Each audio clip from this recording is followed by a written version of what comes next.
Welcome. I'm E.G. Marshall. You've come to the right place.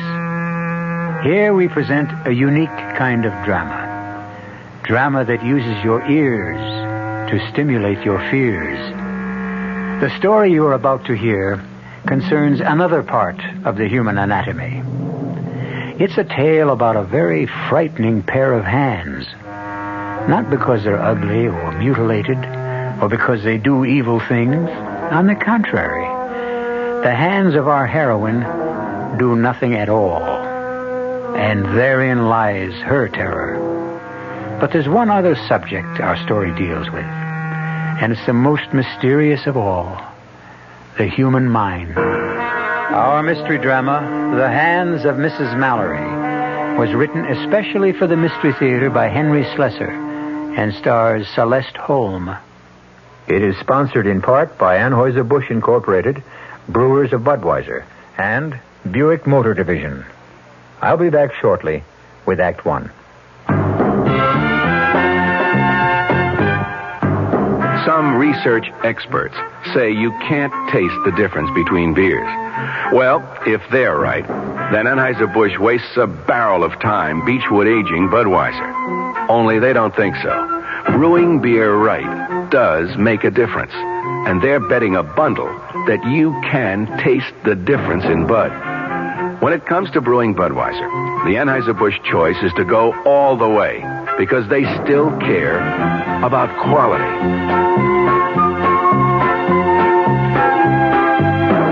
Look at it this way. If the Bud people have a choice between what some experts say and what beer drinkers say, well, you'd better believe they'll go with you beer drinkers every time.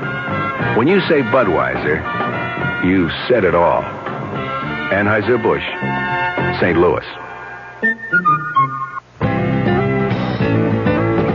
Hey, Mom, what's for dinner? Hey, Mom, what you got? What's for dinner? ShopRite suggests lean, savory smoked ham. Shank portion just 69 cents a pound. Butt portion 79 a pound. Choice grade first cut chuck steak 69 cents a pound. Penn Dutch noodles pound package 49 cents. Crown top white bread just 39 cents for a 22-ounce loaf. For a quick meal, serve Banquet frozen 10-ounce dinners. All varieties except beef or ham are just 39 cents. Check the store-wide values at ShopRite. You'll find a lot more for a little less. She loves the family. She wants the best. She does all that she can do. She lets ShopRite do the rest. Hey, Ma, what's for dinner? ShopRite has the answer.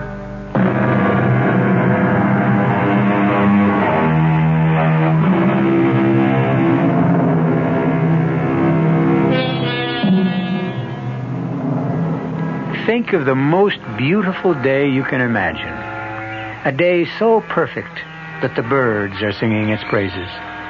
And even the people who line the park benches, those roosting creatures who seem to exist in a vacuum without emotion, seem happy and contented today.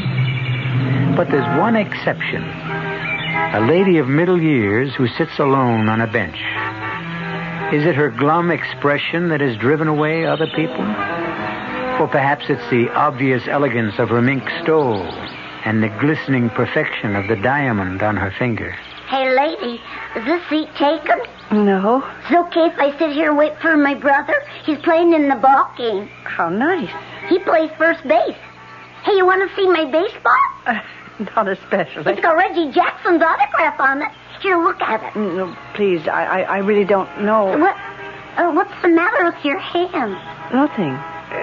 They're just a little stiff, that's all. Now, why don't you go watch your brother play? Well, he says I jinx him. Gee, your hands look funny. I mean, can't you move them at all? No. As a matter of fact, I can't. Gee, that's funny. I never saw anything like that. How come you can't move your hands? It's a kind of a sickness. You wouldn't understand. But maybe if you explained it to me, I would. Yes. If I could explain it to you, son, I would be very happy to do so. You don't know how happy.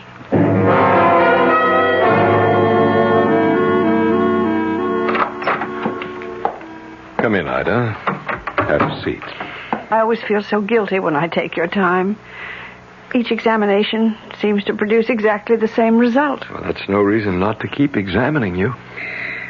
Then there isn't any change. No, Ida. No change. What have you been doing lately? Well, I've been sitting in the park a lot. I see. It's a bit ridiculous, isn't it? I have this glamorous terrace. I could sit there like a queen and view the whole park and all the people in it. But I prefer to sit on a bench and watch the squirrels and listen to the children. Oh, I think that's a good thing, frankly.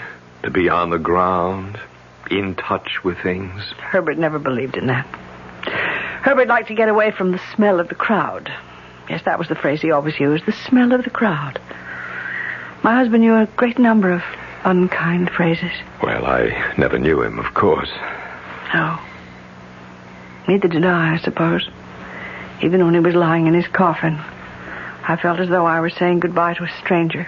And after Mr. Mallory died, how soon after that did the paralysis set in? Oh, it was about a month. Yes, a month after, I suppose. That soon? Yes. And now it's been how long since you haven't been able to move your hands? 5 years. Can you believe it, Doctor? I can't. After the first 6 months of this terrible paralysis, I thought I couldn't go on living with these stone fingers of mine. I thought it would be preferable to be dead. But you never lost hope of a cure. No. I mean, that's what's kept me going. The hope of a cure. Oh, and something else. I suppose one must say a kind word for money. If there was one thing Herbert did in his life, he managed to leave a very rich widow behind him.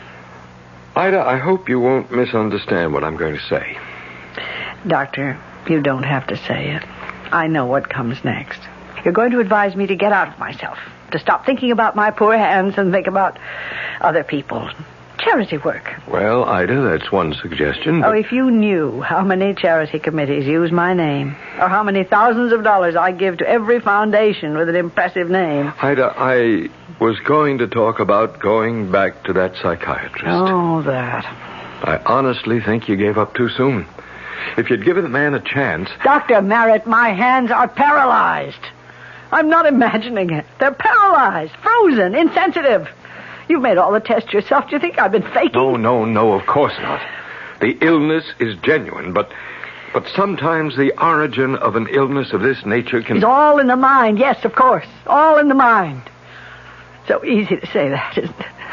So many doctors have told me the same thing. It's so much easier to blame my mind than their own failure. Ida, please.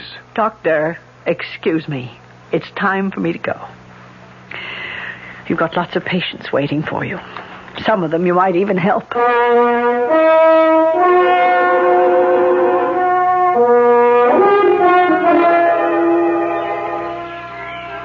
Hey, hi.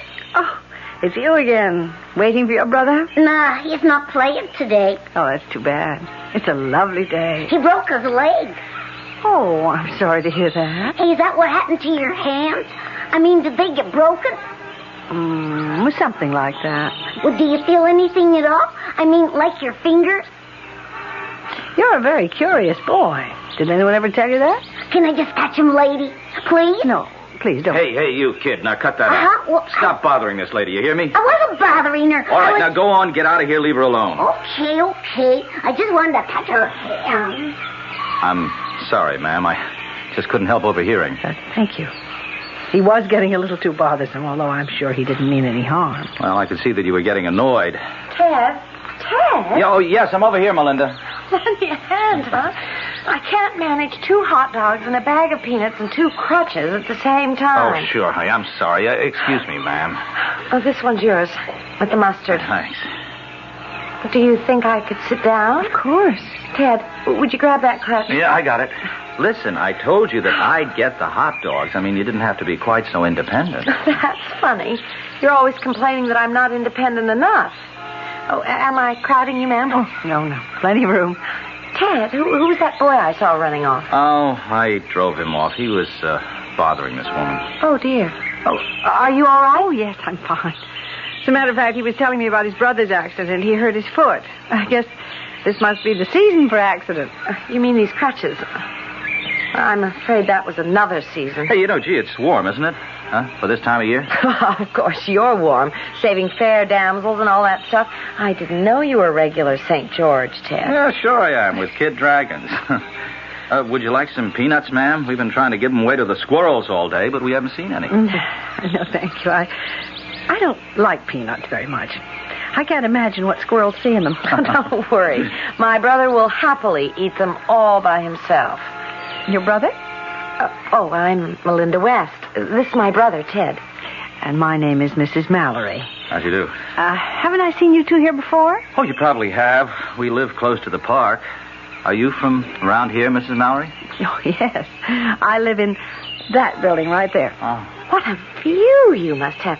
Can you see the park from your window? Oh, yeah. Oh, if I had a window like that, I'd never come down to the park. Well, of course, these crutches sort of discourage you walking around very much. Do you both live in the city? No, we're from Ohio.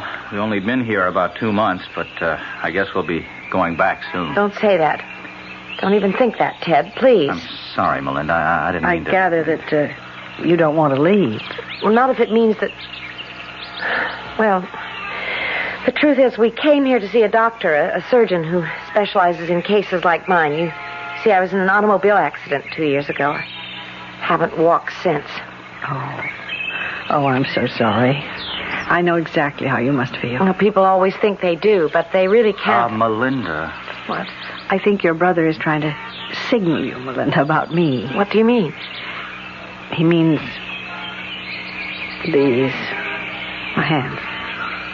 Oh, I'm so sorry. I didn't even realize. No, some people don't realize that I can't move them. See, as long as I sit here very quietly, my whole body is as immobilized as my hands. Yes. Now I know what you mean. I know how tempting it is to just want to sit, be a statue, so that for a little while you can forget that part of you is dead.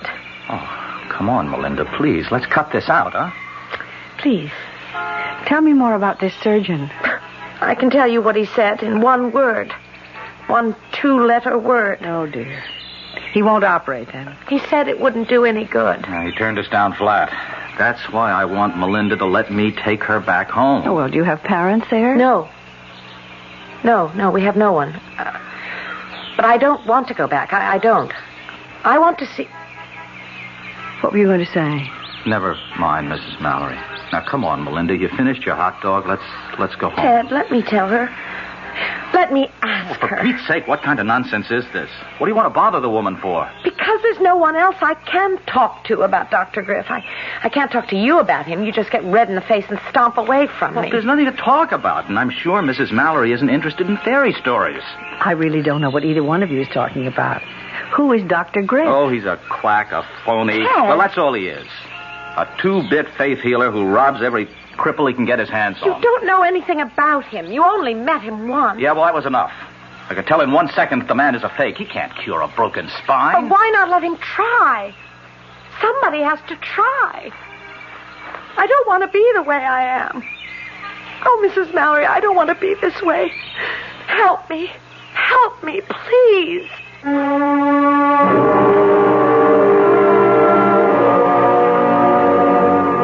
Well, Mrs. Mallory's physician would be very pleased right now.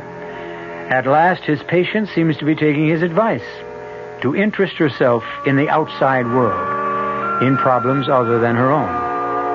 But how involved will those problems become? We'll wait to find out until I return shortly with Act 2. Excuse me, madam. Oh, I'm in an awful hurry. I just wonder if you could answer a simple question for me. So do I. The question is this. What happens this time of year? Oh, that's easy. The kids get home from camp. Goodbye. Nope.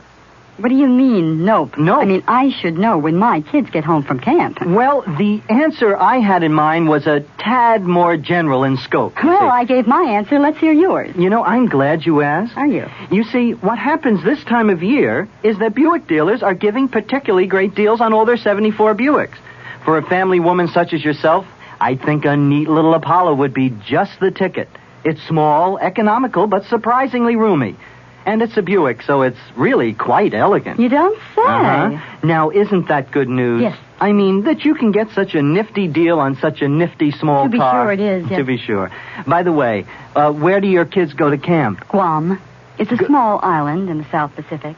Guam. There's a very special deal going on at all offices of Suburban Savings throughout North Jersey. It's called Suburban Special Interest Deal, and you'll be especially interested in the savings you get. A top 7.90% effective annual yield on Suburban's limited issue 7.50% savings certificate, and Suburban guarantees it from 4 to 10 years. Minimum deposit $2,500. Early withdrawal prior to maturity is subject to a substantial penalty. Suburban compounds interest continuously from day of deposit paid quarterly.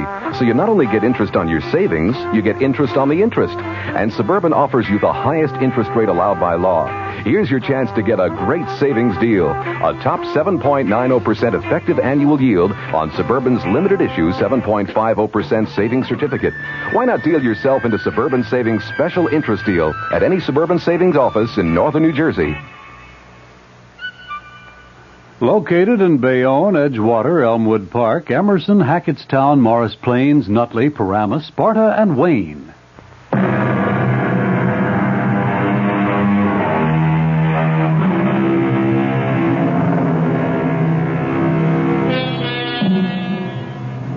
The good weather is holding in the city, and Mrs. Ida Mallory has returned day after day to her bench in the park. A bench which seems to have become her property by right of eminent domain. But even Mrs. Mallory would have to admit that her interest in these daily visits is no longer restricted to sunshine and green grass. Each day she hopes for another glimpse of the young couple, the scowling brother and his pretty, pathetic sister. And then, on the fourth day, there they were. Excuse me. I don't know if you'll remember me. Why, of course. You're Mrs. Mallory, the lady with the view.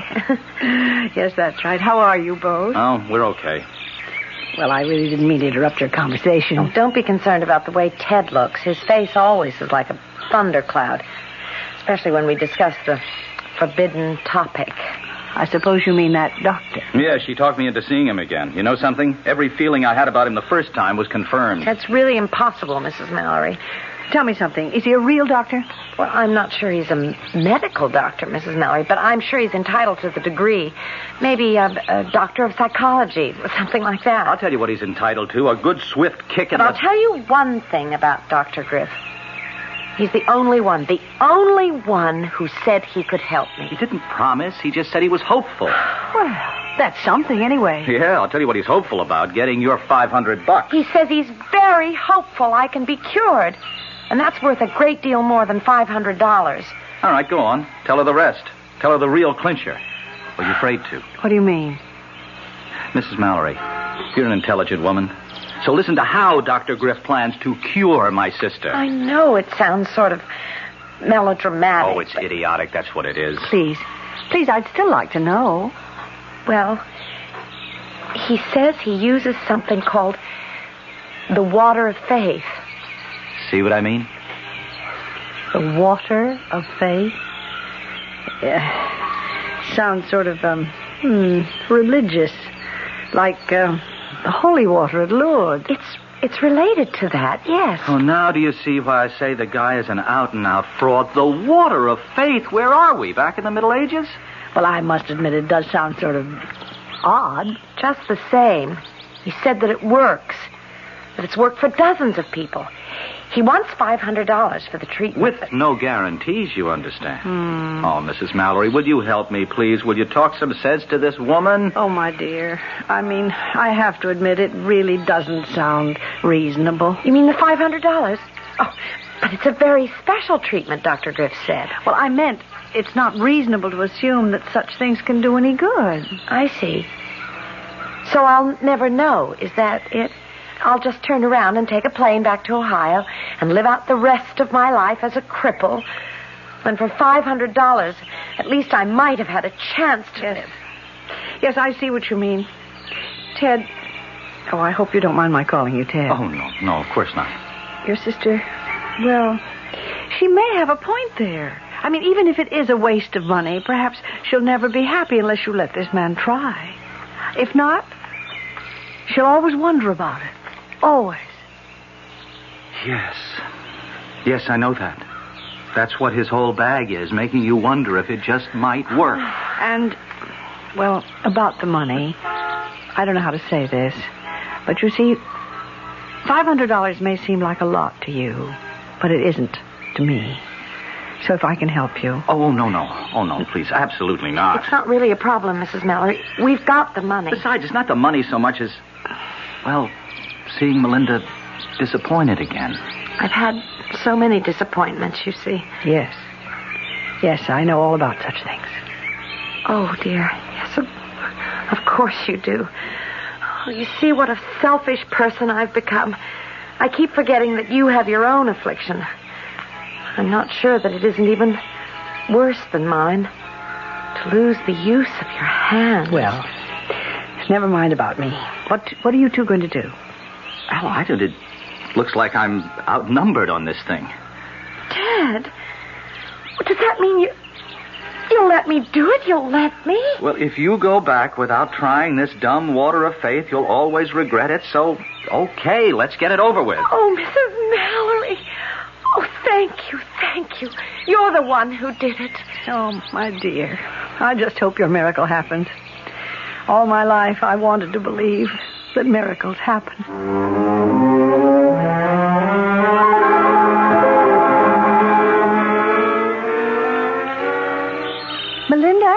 Melinda? Wait a minute. Oh, Mrs. Mallory. Well, you move faster on those crutches than I do on my 2 feet. You're not here alone, are you? No, Ted's with me. I just wanted to take a little stroll by myself.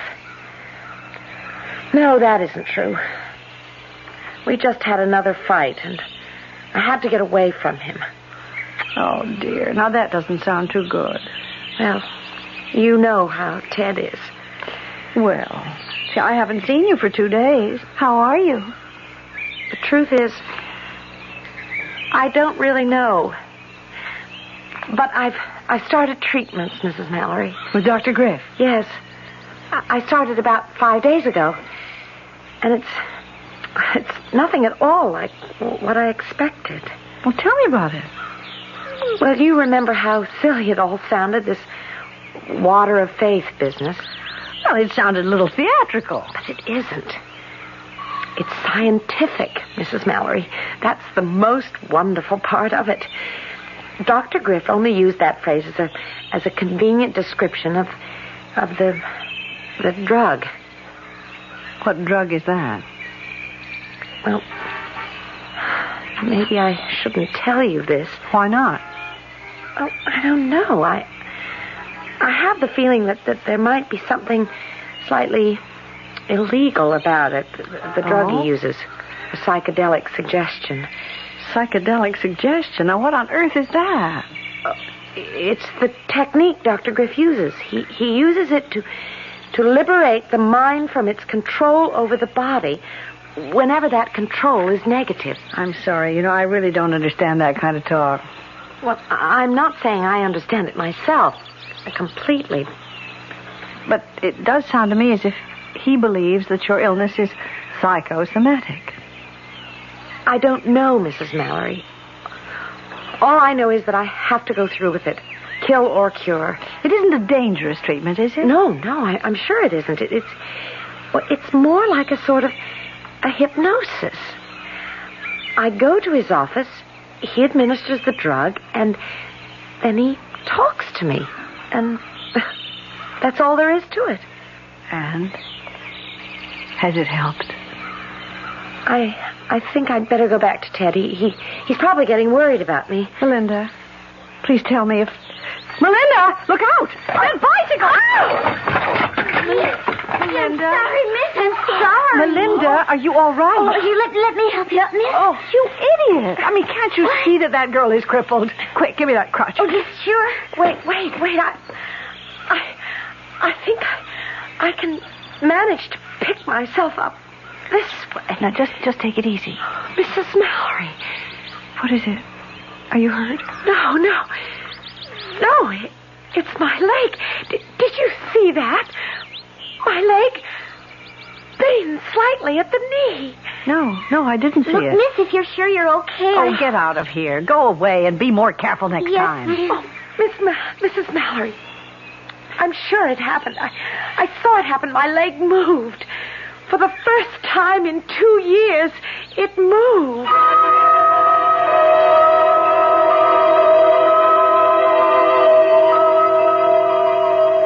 No, Ida, I'm sorry. I can't find any reference to this Dr. Griff in any medical directory. But that doesn't prove he's a fraud, though, does it? No, of course not. And as you say, the man may not be a medical doctor. I certainly hope he isn't. Well, why do you say that? Pride of profession, my dear. We don't like to have faith healers bearing the same credentials. And that's what you think he is, a faith healer. Well, of course. Oh, I'm not knocking the power of faith, far from it. Very often it's simply another way of getting at psychosomatic difficulties. Oh, I hate that word. I know you do. Oh, I've been through all that psychosomatic nonsense. All those doctors who tried to tell me that my paralyzed hands weren't, well, what they are.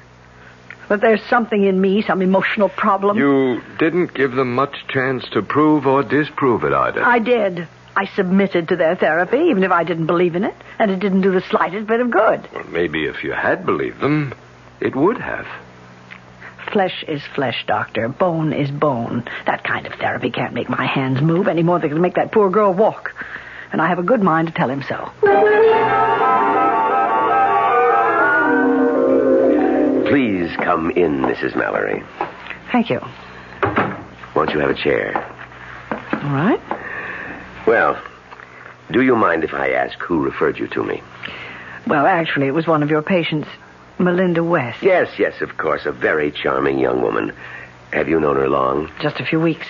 See, I haven't seen her for the last 10 days or so. How is she coming along? Well, actually, you'll get a chance to see her soon. She has a 3:00 appointment with me, which is only a few minutes from now. So, if you wouldn't mind telling me what's on your mind, Mrs. Mallory. Well, I just thought it would be worthwhile talking to you, Doctor. About yourself? Well, as you can see, I am afflicted. Do you mind if I look at your hands? Yes, frankly, I'd rather you wouldn't. Not just now. I'd rather hear something about yourself, about this treatment of yours. Melinda said something about a technique you used called psychedelic suggestion. Now, just what is that? It's a medical principle. As old as mesmerism, as new as chemotherapy. The power of mind over body. Psychosomatics. Well, who knows what afflictions is psychosomatic? Some illnesses start with the emotions, some with the body. And more often, it's a combination of both. Really? Germs aren't imaginary. Viruses are very real little creatures. Yet the mind has strange powers over them to make them hurt us or to render them harmless. All right, then. What about a broken leg? Can the mind cause that? Of course. If you use your head, you wouldn't break your leg in the first place. Oh. You're thinking of Miss West, of the fact that she suffered a spine injury. That's right. I hardly see how you can correct something like that. You've seen her x-rays, then? No. You believe the damage is neurological? Well, I know nothing about it. That's strange, Mrs. Mallory. You certainly seem to have an opinion. Be careful, though. You don't have a medical degree. Someone might call you a quack. Listen, Doctor, I came here... Oh, excuse me, Mrs. Mallory. Ah, Melinda. I'll be with you in just a minute. No, come to think of it. Why don't you come in now? There's a friend of yours here. A friend? Oh, it's I, Melinda, Mrs. Mallory. Oh, Mrs. Mallory, how nice to see you. Come in, Melinda, please. Melinda? Your crutches. Where are your crutches? Look at me, Mrs. Mallory. I can walk without crutches now. I'm not very steady, but I can walk.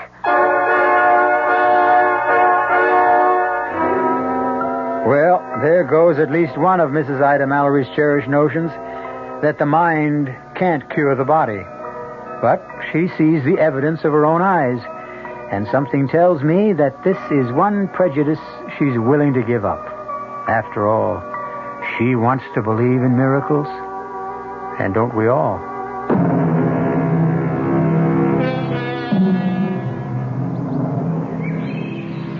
Ida Mallory has spent a sleepless night, dreaming of things she never thought possible. But when the sun streamed in her windows, her first thought was to get out into the park, and with only one hope, of seeing Melinda West again, and seeing her miracle confirmed. It's true. It's really true, Mrs. Mallory. Even Ted has to admit it. Well, I guess there's something to it, all right. I haven't seen my sister off those crutches in 2 years. But how did it all happen? I don't really know. As I told you, he used this drug. He made me go to sleep, and then he simply talked to me. At first there was nothing, and then I started feeling life in my legs again. Well, you saw me that day in the park when I fell down. Oh, Melinda. I just can't tell you how happy I am for you. Well, and what are your plans now? Oh, go home, I guess. I've got to get back to my job if it's still there. The treatment cost much more than we thought it would. Yes, the $500 went in no time at all.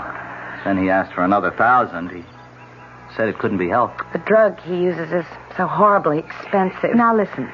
I told you once that if there were any way I could help you out financially... No, that's out, Mrs. Mallory. We'll manage okay. Of course we will. Well. And I can go back to work now.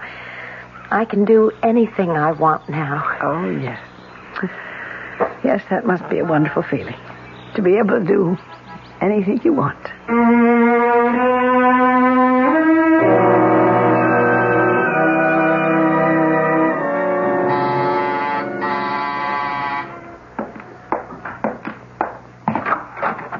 Mrs. Mallory, please come in. Thank you, Doctor. You know, it was really very good of you to see me on such short notice. That's quite all right. Please sit down. Thank you. Well, I don't quite know where to begin. Well, suppose I begin for you. You've been thinking about Melinda West. Yes, I saw her only this morning. She really is cured, isn't she? Yes, Mrs. Mallory. In my opinion, the young woman was cured. But you realize that all I really cured by psychedelic suggestion was the illness that existed in her mind, not her body. But I still don't fully comprehend it. I'm sure there was no real neurological damage to the girl. Oh. I think her bones and muscles and nerves were all in the proper place and functioning normally. Only her mind wasn't. But she seemed so sensible. Mrs. Mallory, do you know the story of that accident? I beg your pardon? Did Melinda ever tell you exactly what occurred that caused her injuries? No, as a matter of fact, she didn't. She simply said it was an automobile accident. That's correct. And she was the driver. Oh. There were 2 other passengers, her mother and her father. Both of them were killed. Oh, dear Lord. She did sustain some injuries in the crash. But it was apparent to me that they were not sufficiently grave to cause her the total paralysis she suffered. You mean she felt that guilty about what had happened? Guilty enough to seek punishment for herself. And she did. She punished herself by losing the use of her legs. And so your treatment was able to cure her? Yes, I'm happy to say. But of course it couldn't cure someone like me. What was that? I said it couldn't cure me. See, I didn't lose the use of my hands for any kind of reason like that. I mean, it's just some sort of nerve damage. Doctors could never explain it. Well, if that's the diagnosis of your physician, that it's purely physical and incurable... Oh, but I didn't say that. See, I mean, my doctor has never used the word incurable. I have been hoping for years that it would just heal itself. I can't go on living like this, so helpless and so useless. Mrs. Mallory, have you come here to talk about Melinda West or yourself? Myself. I want my hands back. Oh, dear God, I want my hands. Yes, I was afraid that's what you had in mind. Afraid? Why? Because if you had any idea of becoming my patient, I regret to say that it's not possible. But why not? I mean, you accepted her as a patient, and you cured her. I mean, you really did. Unfortunately, Miss West is the last patient I can accept, at least in this part of the world. Doctor, I don't understand. Do you have to go somewhere? That's correct. Well, where are you going? Abroad. And my plans will keep me abroad for at least a year. Oh, no. I mean, listen, if you're going to Europe, I was thinking of taking a trip there myself. No, Mrs. Mallory, my destination isn't Europe. I'm going to North Africa. A case of some importance. Well, since when is one patient more important than another? Oh, no, I didn't mean it that way. Oh. It's simply that this is a prior commitment. But maybe I could go with you. I mean, I could take up residence there. I'm afraid that's impossible, too. Why? Well, the country I'm going to is a Muslim country. My patient is the son of, well, a notable Arab leader. Well, why would that make any difference? What does it matter? I'll be living within the bachelor section of the official residence. It's an area restricted by Muslim law. You wouldn't be allowed near the place, my dear lady, even if I were free to treat you. And I'm not. But I have money. I'll pay you. I'll pay you anything you want to stay and treat me. I mean, I'll meet this Arab leader's offer. Mrs. Mallory, the fee I'm about to receive, I wouldn't ask of any individual. I've been asked to remain with him for a period not to exceed 1 year. A year? For that year, in a Swiss bank, there will be deposited for me $150,000 in Swiss francs. 150,000? I'm very sorry that you made me reveal that confidence. No, I trust that it goes no farther. I'll pay you the same. What? You heard me. I'll pay you the same. I mean, not in a year's time, but as soon as you've cured me. I'm sorry. Your offer is very generous, but it's also conditional. What do you mean, conditional? You will pay only for a cure. That's something I'd never guaranteed a patient. Not Miss West, not my Arab friend, no one at all. All right, then. Suppose it isn't conditional. Suppose I agree to pay you in advance. Well, that, of course, would be something worth consideration.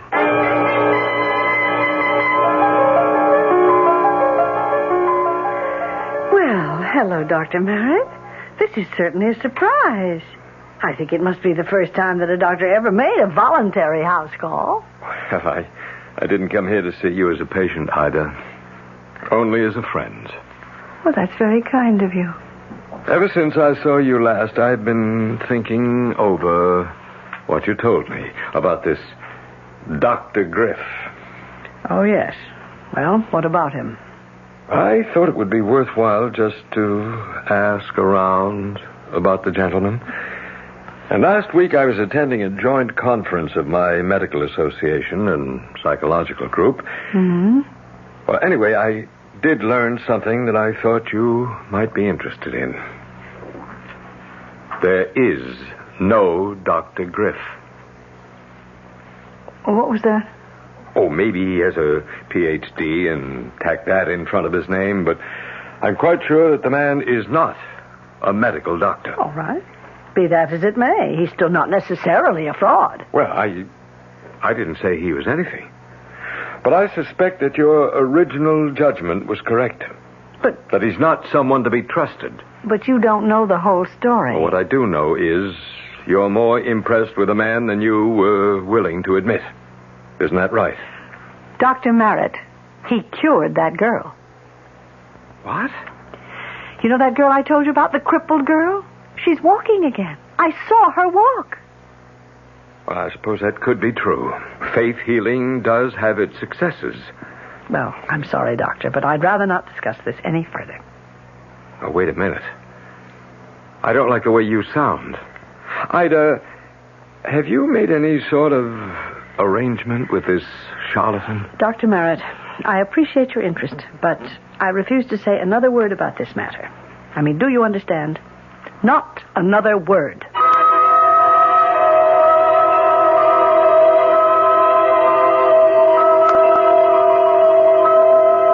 That's right, Mrs. Mallory. Just relax. Close your eyes and let the water of faith flow through your bloodstream. You can feel it tingling through your body, bringing you peace and tranquility, total peace and happiness. Do you feel it? Yes. Yes, I feel it. And now, I'm reaching out for your hand. Do you see me reaching out for you? Yes. Yes, I see you. And now... Oh, of all times. Who's that now? Yes, what do you want? Are you Dr. Helmut Griff? Yes, who are you? The name's Barry, Doctor. Lieutenant Barry, Racket and Bunko Squad, Police Department. May I come in? No, you can't. I happen to have a patient with me right now. Would her name be Ida Mallory? And who are you? I'm her physician. You might say her accredited physician. I demand to know what this intrusion is all It's about. not an intrusion, Dr. Griff. It's an arrest. What? Doctor? Oh, Dr. Griff? So, may we come in now? Ida, are you all right? Yes. Oh, what is it? I mean, all what's right, happening? Ida. Everything's going to be fine. They've got them all now, all of them. Well, what are you talking about? Is this a lady, Doc? Yes, this is Mrs. Mallory. I don't think she's in any condition to talk. He's obviously given her some kind of drug. It's a legitimate drug, a perfectly legitimate sedative. Yes, of course. Doctor, I'm sure it's nothing very unusual, Seconal or something of that nature. No mysterious water of faith. Please, won't someone tell me what's going on? Now, I'll tell you, Ida. But it may hurt just a little.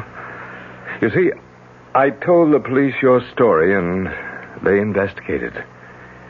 He is a fraud, Ida. How dare you Be say quiet, mister. You're no more a doctor than I'm police commissioner. His real name is Michael Lanning. Alias Dr. George Watkins, alias Dr. John Wilson, and that's his modus operandi, Mrs. Mallory, posing as a fake doctor, offering miracle cures, usually for sick widows with lots of money. Oh, but he cured her. I mean, he cured Melinda. This is the part that may hurt most, Ida. He did not cure Melinda West. Because Melinda West was never crippled to begin with. I know. It was just psychosomatic. Oh, no, Ida. Just crooked. What? She was in on the racket with him, Mrs. Mallory. Her real name is Anna Fraser. Oh. Her so-called brother is Tony Fraser, and I'm sorry, they're not brother and sister at all. They're man and wife. No, and I believed them. Well, we haven't caught up with those two yet, Mrs. Mallory, but we will. Oh, I brought some pictures for you to identify. No, I don't want to look at them. I can't bear to look at them. Please, Ida, you must. But I don't want to prosecute them. I don't. Why really. not? They're crooks, plain and simple crooks, all three of them. I don't care. You have to help us now, Ida. You have to identify these parasites. Now, please, look at the photographs. You know something, Doctor? Sometimes people set out to do good and end up doing harm. And sometimes it works the other way around. What do you mean? Pena, stop that. Now, don't rip up those photos. Ida, what are you... What? Well, for the love of heaven, you're tearing up the pictures. You're tearing them up. With my hands, Doctor. With my own hands.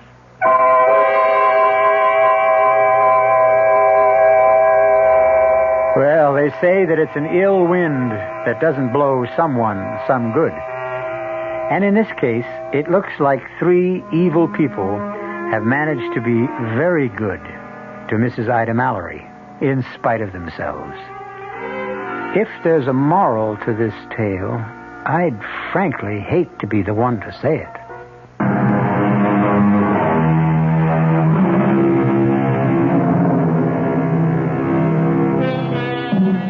No, we're not recommending that the best way to cure your ills is to fall into the hands of confidence men. This included Celeste Holm, Patricia Elliott, William Redfield, E.V. Juster, Arnold Moss, and Leon Janney. The entire production was under the direction of Himan Brown. Radio Mystery Theater was sponsored in part by Buick Motor Division and Anheuser-Busch Incorporated, Brewers of Budweiser. Bit suspicious, okay?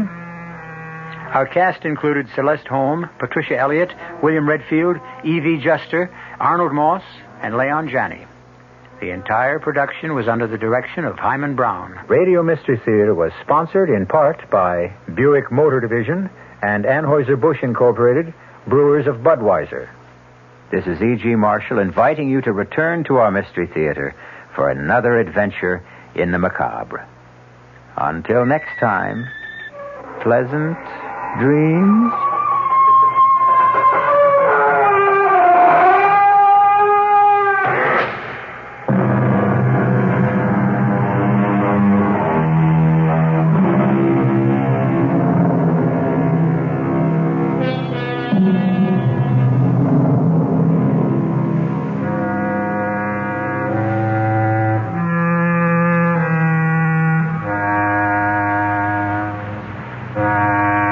WR Mystery Theater has been brought to you by ShopRite Supermarkets, where you get a lot more for a little less, and by Suburban Savings, with offices throughout North Jersey. The preceding Mystery Theater program was furnished by the CBS Radio Network. I'm Fulton Lewis in the Mutual Broadcasting System studios in Washington, D.C. Now, my commentary. President Ford promised leniency to thousands of Vietnam-era draft dodgers and deserters today, declaring, "I want them to come home if they want to work their way back." In a big surprise move during his first trip outside of the city of Washington since assuming the presidency, Ford was in Chicago speaking to a Veterans of Foreign War convention. He signaled a sharp change in government policy. He indicated he favors a form of limited amnesty.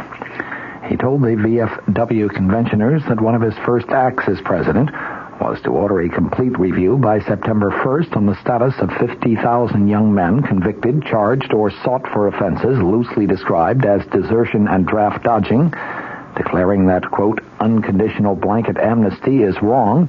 He added, quote, in my judgment, these young Americans should have a second chance to contribute their fair share to the rebuilding of peace among ourselves and with all nations.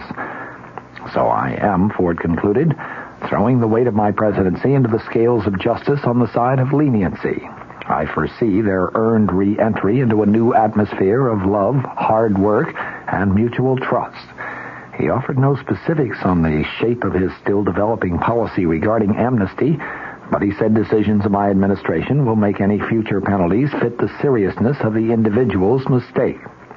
After warmly applauding Ford's declaration that unconditional blanket amnesty is wrong, the some 3,000 delegates to the VFW convention sat almost silent as he added to his prepared text the section signaling a new and softer policy toward those who left the country or their military units during America's decade-long involvement in Vietnam. The VFW, like virtually every other veterans group in the nation, has steadfastly opposed any amnesty. In his speech, Ford also disclosed, much to the pleasure of the VFW, that he was naming former Indiana Congressman Richard Rauterbush as Veterans Administrator. He pledged improvements in the agency's operations. He gave a veiled warning that he may veto a $1.4 billion veterans education bill on grounds that it is inflationary. The president said, we are all soldiers in a war against brutal inflation. America is fighting for its economic life. I will not hesitate to use the veto to control inflationary excesses.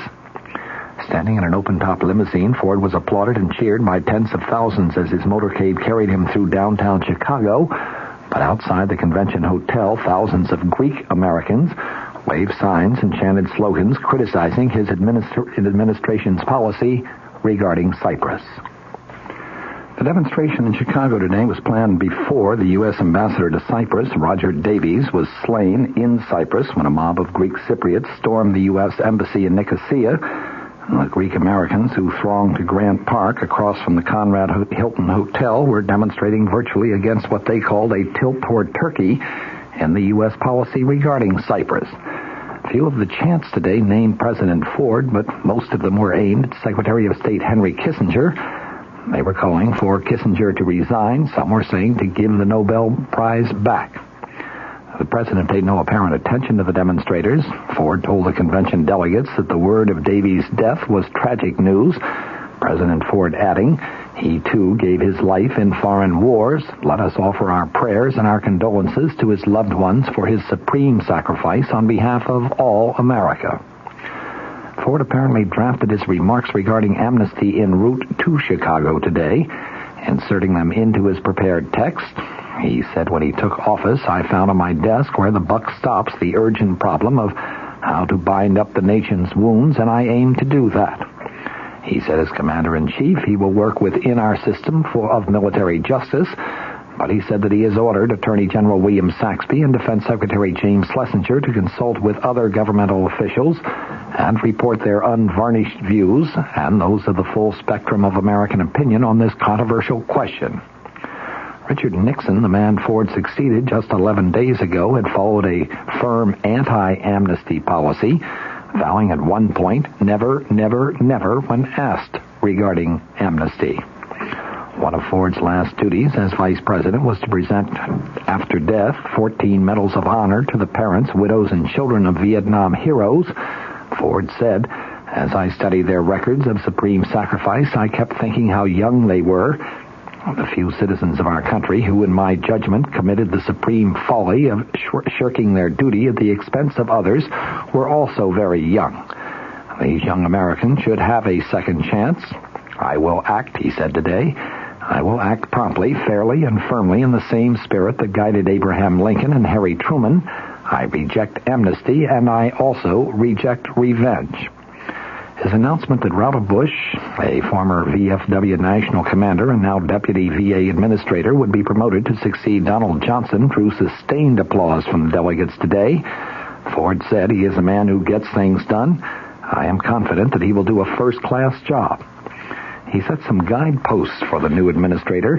He said this administration is going to see to it that we still know your name and your problems. A veteran is a person, not just a digit, in a computer system which, more often than not, goofs up. I want no arrogance or indifference to any individual, veteran or not.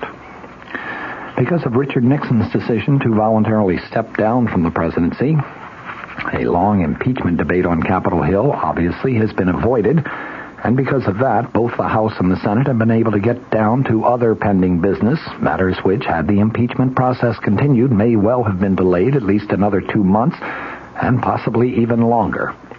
One of these issues is House consideration of the question of continued U.S. purchases of chrome ore from Rhodesia.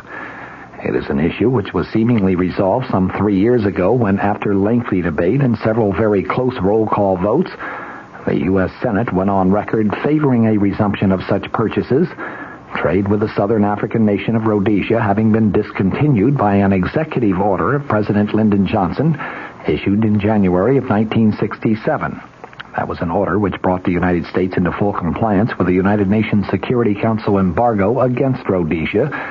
That Security Council action, in turn, having been brought at the request of the British government in response to Rhodesia's unilateral and, in London's view, illegal declaration of independence from Britain late in 1966. The problem of complying with the Security Council embargo of Rhodesian goods insofar as the United States was concerned, a problem that was ultimately recognized by the Senate, was that our domestic ferroalloy industry, which is a vital arm of our national defense system, had grown heavily dependent upon Rhodesian chrome. Chrome ore is a vital ingredient in the production of stainless steel, and you need stainless steel in order to manufacture scores of national defense items. Rhodesia, in fact, was about the only free world source of high-grade chrome ore. The mines there are actually owned by 2 American companies. Cutting ourselves off from Rhodesia would mean that we would have to turn to the world's second major source of chrome, the Soviet Union, and that, in the view of most defense specialists, would seriously jeopardize our national security. Indeed, that very situation did develop in the wake of President Lyndon Johnson's executive order of 1967. Beginning in January of that year, U.S. companies were told that they could no longer purchase Rhodesian chrome, and they were forced to turn to the Soviet Union for that material.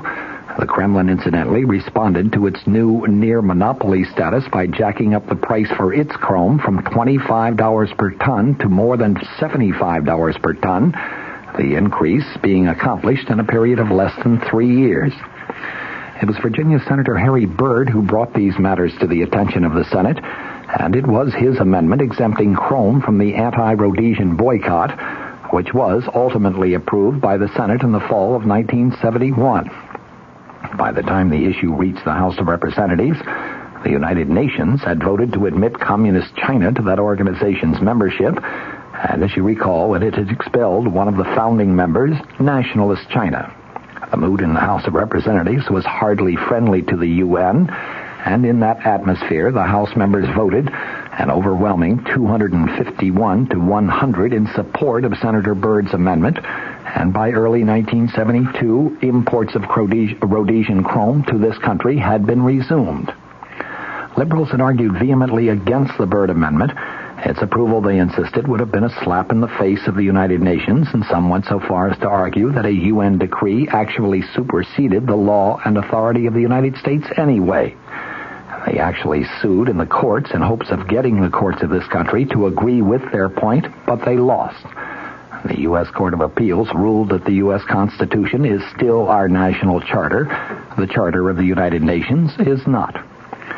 Significantly, when the vote in the House was taken in late 1971, Michigan Republican Representative Gerald Ford, then the House Minority Leader, took a strong stand in favor of the Byrd Amendment. Had he remained neutral, many other Republicans might have abstained. Several times since approval of the Byrd Amendment, congressional liberals have tried to have it repealed. Last January, they succeeded in getting the Senate to support repeal. Tomorrow, the issue comes up in the House. Regarding the Rhodesian chrome ore issue, it is to be hoped and expected in view of the overwhelming nature of the House of Representatives' last vote on the very same issue, that the House will remain consistent with its earlier stand when it votes tomorrow.